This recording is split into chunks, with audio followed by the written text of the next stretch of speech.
மகாபெரியவரோட வாழ்க்கை வரலாறு பற்றி தான் பார்க்க போகிறோம். இவர் 1894 மே மாதம் 20ஆம் தேதி அன்று தென்னார்காடு மாவட்டத்தில் விழுப்புரத்தில் பிறந்தார்.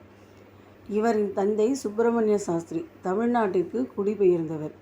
மாவட்ட கல்வி அதிகாரியாக பணிபுரிந்தவர். இவர் கன்னட மொழி பேசும் ஸ்மார்த்த பிராமண குடும்பத்தை சேர்ந்தவர். இவரின் தாயார் மகாலட்சுமி திருவரையாருக்கு அருகில் உள்ள ஈச்சங்காடு கிராமத்தை சேர்ந்த கன்னட பிராமணர் ஆவார். இவர்களின் இரண்டாவது குழந்தை மகாபெரியவர் என அழைக்கப்படும் சந்திரசேகர சரஸ்வதி சுவாமி ஆவார். இவருக்கு பெற்றோர் இட்ட பெயர் சுவாமிநாதன். தனது தொடக்க கல்வியை திண்டிவனத்தில் உள்ள ஆற்காடு அமெரிக்கன் மிஷன் உயர்நிலைப் பள்ளியில் பயின்றார். இவருக்கு 1905ஆம் ஆண்டில் திண்டிவனத்தில் உபநயனம் நிகழ்த்தப்பட்டது. 1906ஆம் ஆண்டு